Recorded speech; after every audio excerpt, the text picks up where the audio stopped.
Hi, welcome back to the breadboard. Time for another edition of Raspberry Pi videos. Today we're going to look at installing the 7-inch LCD display onto a Raspberry Pi 2. And we're going to be using the official LCD display from Raspberry Pi. This one I bought from Element 14, but you can buy it in numerous places: Pi Hut, raspberrypi.org, Swag Store, RS Components, and various other places. So once you've got a hold of one of these, there seems to be a few people that are still having issues getting them up and running. So what I thought I would do is build videos physically getting the LCD display wired up onto the Pi and assembling the components into one solid structure that you can put into a case or mount onto the Raspberry Pi LCD holder. We'll fire up Raspbian on here and look at what is involved in running that on the Raspberry Pi with the LCD display, including installing the virtual keyboard. So without further ado, let's go have a look at what comes in the kit and then how to assemble it all and do your preliminary checks. So what comes with the kit is what you can see here. You have the 7-inch LCD display with two ribbon cables coming off, and you need to be very careful with these not to flex them too much because they will break.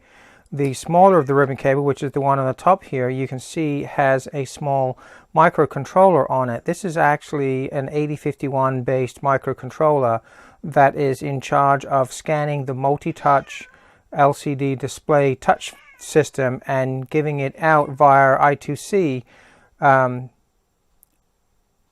to the controller board and then onto the Raspberry Pi.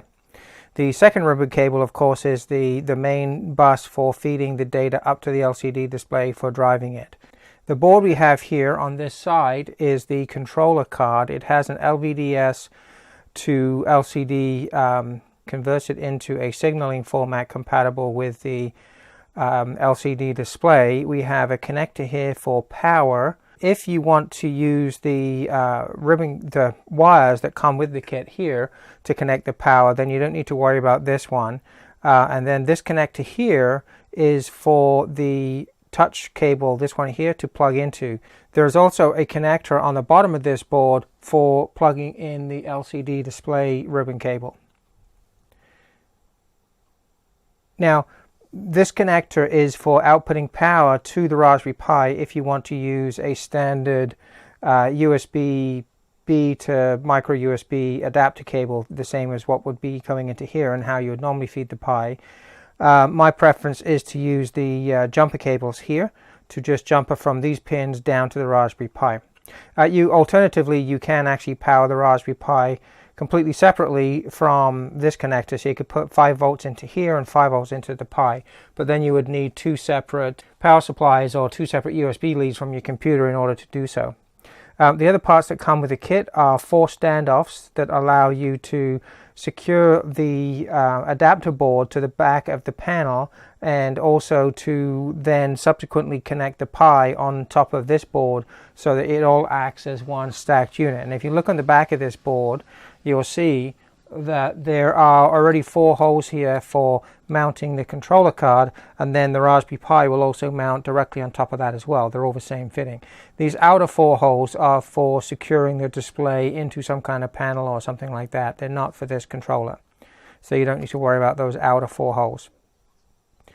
This ribbon cable here is for connecting between the Raspberry Pi and the display on this adapter connection here. And I'm going to show you close-up pictures of how these are installed for each of the connectors, because it's very easy to plug them in slightly incorrectly and not have the display work the way it should. And one of the telltale signs that something is not plugged in right is that the display will just simply sit there black and not do anything. Now, in my case, when we do go to test this with the Windows 10 IoT, I will be using an additional connector in order to hook up one additional data line, because we're going to use all of these connectors here for the I2C interface, and one of them is an interrupt. Even though right now I haven't been able to get that working, we will hook it up anyway so that all of the connections are complete and you understand what they're for. This video is going to focus primarily on just building up the LCD display and turning on the Pi to verify that it's working. So let's get started with that. And the first thing I'll do is clear away this, and we'll turn the display upside down so that we can start assembling things.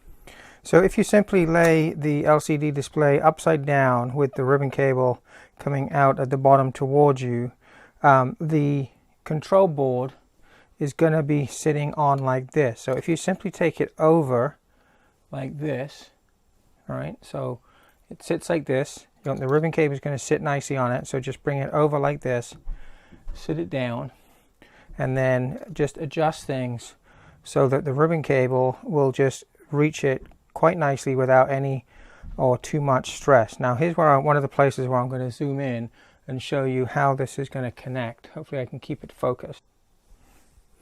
Okay, so here's the connector, and the one thing to pay attention to on this is that there are two ways you can actually feed the ribbon cable in. You can actually feed it over the top of this connector like that, and it will go in there. Okay, or you can actually feed it underneath the connector into here. All right, now if you look at the connector, if you can see it or not, the actual connections are on the bottom. You do not want to feed it over the top of this bar. You want to feed it underneath the bar. Okay, that's one of the mistakes that a bunch of people have been making, is they've been putting it on the top of this bar here and wondering why the screen is staying blank. So let's just pull that back out again. Carefully fold the flex down. You can see there's no contacts on the top, they're all on the bottom. Tuck this underneath, and you don't have to force it. It should just drop in once you get it lined up like that. Okay, and you can see there that there's a little bit of flex on the cable. I'm not pushing it hard, and I'm not putting any tight bends on it, and I'm trying to keep it as straight as I can to the LCD so there's no funny twists in this cable as it's going through. And then all you got to do is nip up this little, push this little connector bar back into the main body of the connector, and that's it, you're done. Right, that's that connector now connected to the bar. Let me just move it up a bit so you can see a little better there. So now that you've done that, all you've got to do is fold this over and put it onto, let me zoom out a little bit now. So all I've done is folded this over, just gently, no forcing any ribbon cables, okay? Just force it, lay it over, and lay it down on top of here. And then what you need next are the little standoffs, okay? And just screw them through, finger tight, into each of the connections. That's all you got to do. And now the next ribbon cable is this little one for the touchscreen to work with. All right, so I'm just zooming in on that one a little bit. There we go. Now this one is the same. It wants to go underneath the connector, not over the top. All right, so that'll go under there. It will tuck in, and then you simply push the little bar in there. All right, I'll do that again. So with the bar out like that, this connector will go under the bar into the connection, and you may need to just gently wiggle it. Do not try and force any of this. All right, and you'll feel it just sitting in there neatly and seating. And then while you hold it there gently, just take the bar with your finger and just push it back into place. That's the only thing you need to do with that, okay? That's it. Now, we're on to installing the Raspberry Pi on top of this. So, given this ribbon cable, it's got tape on it, right, on one side, blue. All right, now it doesn't really matter which round you put this on because it's pretty much the same either way. All right, but it's got a bit of a curve to it, so just use that. And the one thing you want to make sure of is that you are shiny side up on the connector. So let me just zoom into that connector. Okay, so there's the connector. And what you want to do here is, again, make sure the bar is out on this. All right, it pushes in, pulls out.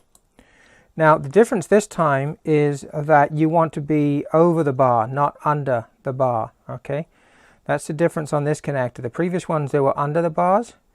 This one, you do not want to try and go under it, you want to go over it. All right, so you just gently line that up with the connections. You'll find a place where it just drops in, and you can see there it doesn't quite go all the way in, and just snug it in. There's no need to force it, and then just carefully with your fingers push the bars in on the ends, and that's all you've got to do to hook that in. Now the other connections you want to do, you've got some of these cables. It might be easier just to put these in right away. So where they go is up on this connector here, and I'm just going to tell you the color scheme I use, and you can see here you've got on here you've got 5 volts. Right, you've got an interrupt pin, which is an output to the Raspberry Pi. You've got SDA, which is data out to the and in from the Raspberry Pi, and the SCL, which is the clock, and then the last one is ground. So what I'm going to do is I'm going to use the black one for ground, the red one for plus 5 volts. I'm going to use the yellow one for the clock, and I'm going to use the green one for the data. Now you only get 4 cables with this. I've actually just grabbed one of my jumpers from my kit, and I'm actually going to connect the interrupt one with a purple connector as well, because that's for when I want to start playing with Windows 10 IoT, if I can get the interrupts to work.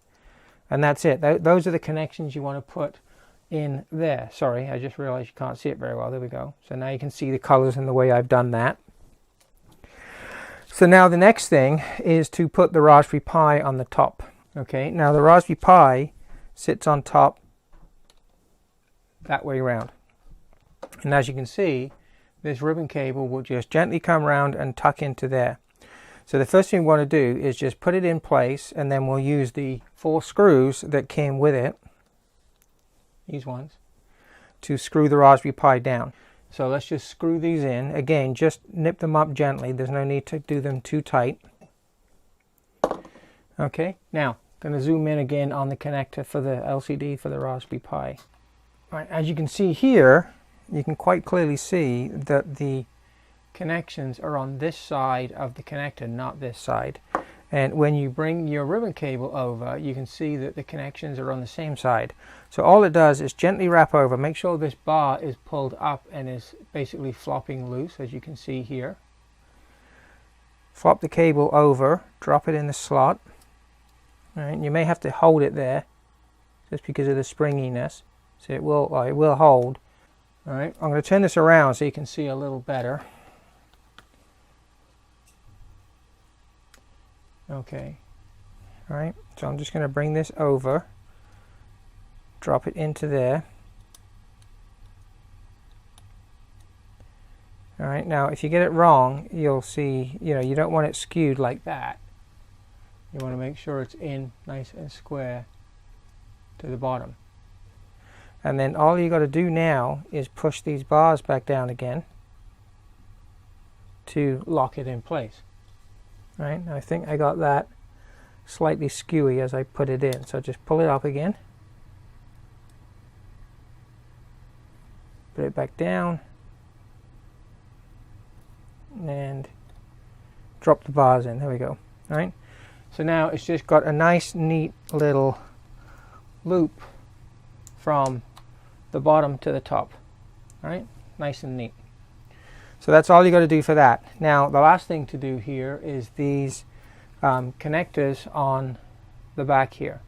Okay, we need to bring these cables up and plug them onto these pins of the Raspberry Pi. They'll all go at this end. Now I happen to know that the 5-volt rail, which is the red one, and it is 5 volts, not 3.3, is on this pin here, which is the outer end one. All right. So we'll pop that on there. The ground is 3 pins further down, right? So 1, 2, 3. Right, so just drop that one on there. the clock, which is the yellow one, is the third pin down on the insides of the connector. Now you don't need these pins for the, if you're just going to be doing Raspbian and nothing else, you actually don't need the yellow and the green pins to be put in, unless you want to start doing some programming and talking to the touch controller yourself, which you could do. It's an I2C device and it may be available to you. So there's the green one. Now the last one is for the interrupt, and the one I chose to put that on was 3 down from the SCL. I'll go into that more when we start talking about Windows 10 IoT and the available pins for things. Okay, so basically that's how it is connected. 5 wires, right? You've got your LCD ribbon cable, you've got your touch controller, and you've got your main LCD connection to here. Those are all the connections you need, and now when you want to power this up, you simply need to connect it to the one power connector. Right? These are the 2 power connectors that are now available to you.